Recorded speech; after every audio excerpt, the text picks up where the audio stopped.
Heather Walter here, and we are going to hang out with my Manny today, and we're going to talk about rehabbing summer hair, getting ready for fall. As soon as the weather starts to change, all of my guests get their pumpkin spice lattes, and then they want to go deeper with their hair color. So they're bringing me guest images of coppers, darker golden tones, brunettes, and all that work that I've done all summer long of balayaging them and foilaging them and blonding them is all about to change. So how do we get them fall ready? How do we get them living their best pumpkin spice life? How do we deal with the effects of summer hair? And that's what we're going to work towards today. So when we look at my mannequin, she has a heavier money piece or face framing highlight. She has a lot of different shades of blonde. We'll assume her toner faded off because she was enjoying summer. She had a lot of sun. She had pool time. I've got a little compromised ends from some of that sun fun. I have a little deeper base to work with, and we're going to turn her into a beautiful copper melt. We're going to utilize Paul Mitchell the color today, and that's one of my favorite tools for after summer hair because it's so incredibly conditioning as a permanent hair color line. It's very easy to work with. The consistency is very thick and rich. It has a very low ammonia. It has a brilliant shine. The hair remains healthy. It looks beautiful, refreshed. And so because the color is so conditioning and so gentle, as a colorist, I feel really confident using permanent hair color so I can get the most opacity on this kind of mixed media fabric, but do it in permanent results. So we're going to utilize the color. We're going to play with a couple different tones so we can kind of shadow root that out and then create a brighter end. So we'll meld those together. In terms of the red tones that we're going to work with, I'm super excited. My little colorist heart loves a good red. So we are going to pair a 7OR with an 8RO. And then we will cut that with a little bit of 7NB. And that NB is a warm, caramely tone. It's a translucent base with that warmth and that richness. And it will also help to dilute out a little of that copper so we get a little bit of softness. Now, I still want this to be like copper first and then a little bit of background. So we're using that NB just as background flavor, basically. And so that is gonna run through our mids to ends over the blondest hair and give us that beautiful kind of level 7.5 coppery tone. And then to create a little shadow root or a little depth at the base, we're gonna take that 8RO and that 7OR, and we're gonna pair that with our 7CH Plus series. Now, what I love about this is if she had a little few pesky grays, this would cover it right up, full opaque results, warm chocolatey tone. So this base as a brown is very warm, much like the NB is, but this one is a little more opaque. It has a little more depth. So I'm going to see that real opacity at that root from that background being more opaque. And then I'll see a little more translucency in the background through the mids and ends. And when I look at how I add in my brown or my background colors to some of my reds, it's about how much opacity am I looking for? How much depth am I looking for? So I think that 7CH Plus right at that regrowth area will give us a lot of depth, and then that fade into that caramely combination with the 7OR and 8RO will be beautiful. Because she's already has those brighter pieces around her face, we'll really see a pop of that copper, and it'll be a little bit brighter around her face, even in, the permanent color that we're using. So I can't wait to transform our mannequin with Paul Mitchell the color. So let's get to work and give her that fall hair that she, is dreaming of, and rehab her. Now, one last thing before I start. One of the things that I did do prior to our color application was she had a shampoo 3 wash house experience. The shampoo 3 is a chelating shampoo that really has a higher pH. It goes in and cleanses the hair completely. It's going to remove mineral buildup, vitamin buildup, all of those kind of things. So for her, if she's been swimming, if she's been chlorine, if she has any heavy products that she's been using, any of that, it's going to thoroughly cleanse my canvas. And and set me up for the color application. After I did that, I went to our Supercharged Intensive Moisturizer, and that particular conditioner just has a ton of moisture. It's very replenishing and conditioning, and so that would help me equalize the porosity of her hair, kind of settle in a little condition and shine, and just prep her canvas so that she takes the color more evenly and I get a better color saturation, application, and longevity because the porosity has been dealt with. So that pre-treatment can be one of the biggest secrets to success in hair color, is how we prep before we paint. So I just wanted to share with you what the prep work looked like in terms of the wash house experience. I gave her a quick blow dry and now she's ready to color. So we'll get into the color application process. So now we're going to get started on our mannequin application. I'm just going to start in the bottom of the hair and then work my way up the head, applying her shadow root. I want to make sure that I get this thoroughly saturated so we don't have any hidden spots or missed areas. I'm just going to put a foil down here to protect her from staining and anything like that. I'm going to come in and turn my brush sideways and start to drag that color out just a little bit so I get a nice kind of city landscape, kind of an unevenness in the root. I don't have a horizontal line right here. I want to really vary that to create that blend at the root for my shadow root. And from there, now that I have something to paint on top of, I'm just going to divide it in half and I'll pull each of the sections back towards me. So I want to get that shadow in and then come in and start to vary that line out and blend that line out, and then pull each section towards me. So just to review formulas, this is going to be our 7CH+, which is our chocolate series for gray coverage, but it's a very warm, opaque brown tone. So I get a lot of opacity, a lot of depth out of it, but it still has some warmth. And I mixed that with an 8RO and a 7OR, and that's going to give us that beautiful coppery tone and warmth. And that is what we're doing our shadow or our little bit of a dragged out root with, so that we have a little depth at her root area. When I am applying permanent color versus a demi, especially with the color has such a rich conditioning base. It has Chromolux technology, which really helps with shine and condition. It's a beeswax base. It's a synthetic beeswax base. But I want to make sure that when I apply this, that I have nice saturation, that I'm taking thin enough sections to get this all through the hair and thoroughly saturated. So that means just thin sections, really working that, constantly turning my brush sideways to create that varied line. Now the benefit of pulling all of this back towards me is that when a guest is in my chair, I am not putting the color towards her face. So then I limit the risk of staining her.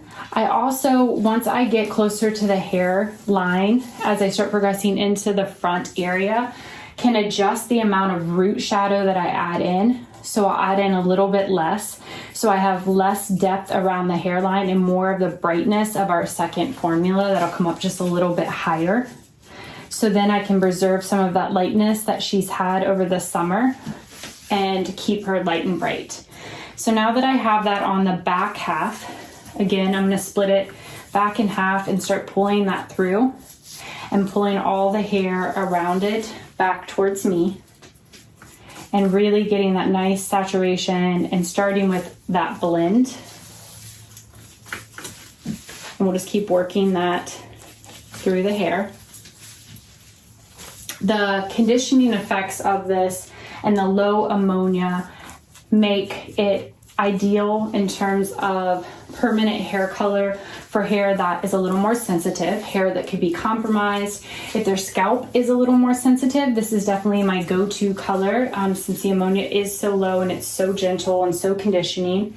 I also love just kind of the softness and the finish for the reds. I can have vibrancy and intensity, but they create blends as well. And the blends like the WMs, the RBs are already blended with a beautiful background for me. So so it's a great pick and put application for someone who wants red, but they want a softness to their red. They're not looking for a talk sort of volume to the red. They want like a whisper, something just subtly red.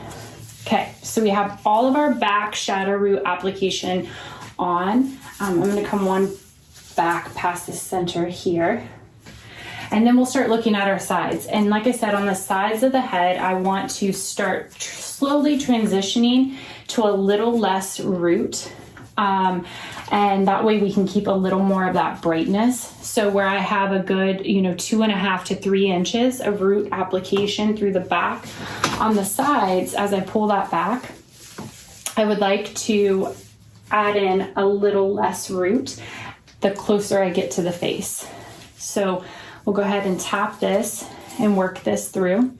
And this will be a nice, rich, dark tone. If you are wanting to keep that money piece and you wanted to do this last, like you wanted to get everything else on and then kind of come back in so you didn't get too much here, you could do that as well. Turning my brush sideways really helps in that blend. And I can also see where the old highlights live. I'm getting closer towards the face, and I know that because I start to see that money piece area. So I'll really tap at the root and then just slightly drag back. And then each time I get closer to that money piece, I'm really just conscious of how much root I'm adding in. So it's more of a tapping motion and then a slight drag versus how much I was adding in the back of the head. We get 2 more little sections going here. And again, tap, tap, and then just drag so we get a nice blend on that. Pull this last little piece back. And when I pull hair back and up, it really helps me to get saturation. So if I have gray coverage in that area, that's definitely one of the tricks that I tell people is to go up with it and back with it, so you really get all of those little hairs. And now we have her shadow root applied on that side. We'll just flip her around and get our shadow root going on this side.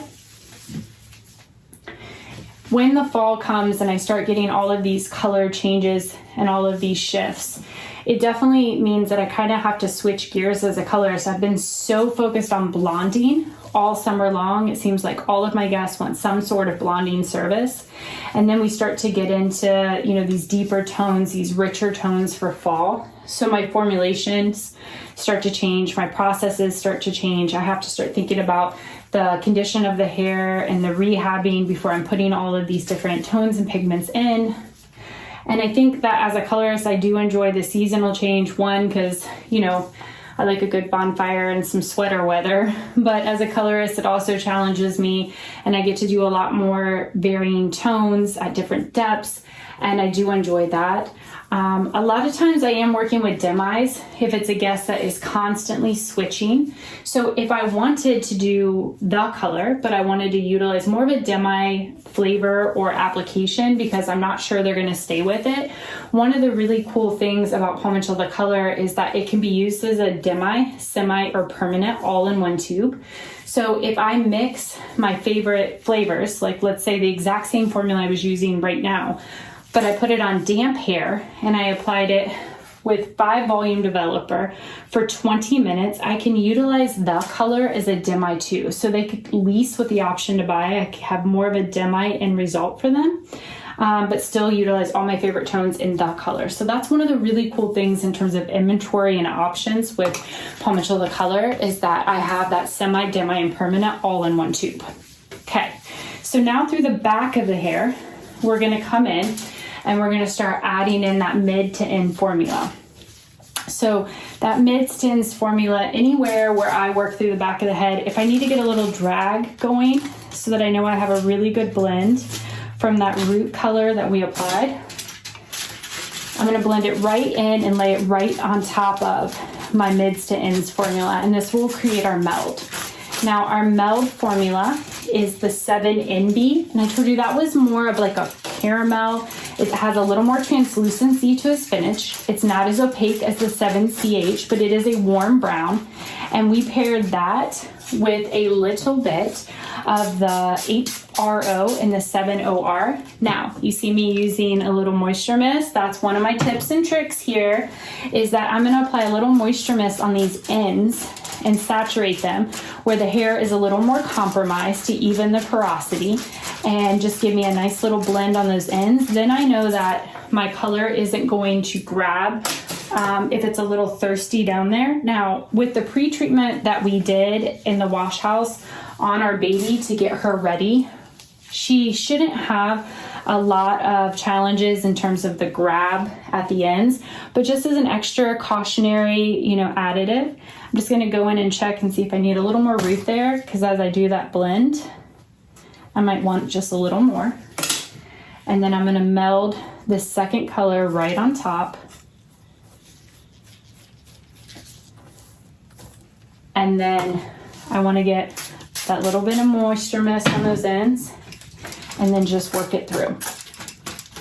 I really wanna make sure with all of the blonde that's living on this hair shaft that I have a thorough consultation. So you see me go back and forth a lot with my brush flat. Sign of a pro, X as you go. Stephanie Kachowski has taught me that since day one of being a hair colorist. And what that really allows me to do is to really work that color in, but without removing the color from the hair. So I'm really working on just great saturation.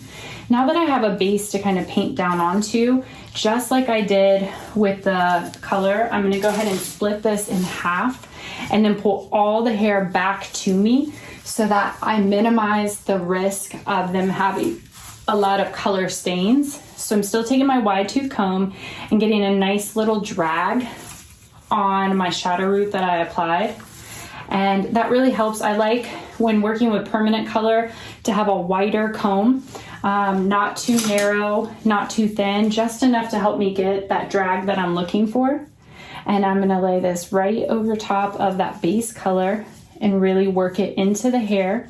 One of the things with all of the lightness that lives on this is that if I have any missed sections, the missed sections or those holidays are gonna stick out like a sore thumb when I make a shift to something like a red.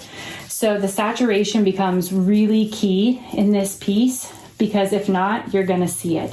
You're gonna see all of those missed areas. So I really wanna get a good saturation. And again, I'm gonna get a little mist on those ends and just keep working it through.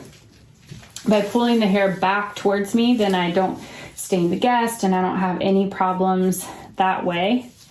So all about the guest experience. And I think as things have shifted in our industry, all the ways that we can create ta-das for our guests, all the ways that we can kind of build their service experience bigger and better, really showcase our professionalism is, little things like not staining them, little things like the moisture mist to really take care of their ends, those pre-treatments, the way we craft our formulations so it's a very customized tone for each and every guest that comes in the salon.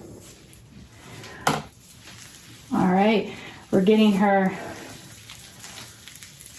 all through, and I'll keep applying. As I continue the application through her mids and ends of our formula number 2, she will process for 35 minutes. With Paul Mitchell The Color, our starting developer for permanent hair color, even if it's deposit only results, is a 20 volume developer. Because the ammonia is so low, we need that much energy, kind of fuel in the gas tank to get us on our journey. After her 35-minute processing time, we'll head to the wash house and get her shampooed and conditioned, and I will show you our finished copper color meld and how her fall hair got a little rehab from her summer experience. And here's our finished baby, and I love how she turned out. So we have a lot of dimension going through there. We have that nice deep shadow base. She feels amazing. She feels better than she did when we started, for sure. And this is our copper color melt utilizing Paul Mitchell The Color. Thanks for tuning in.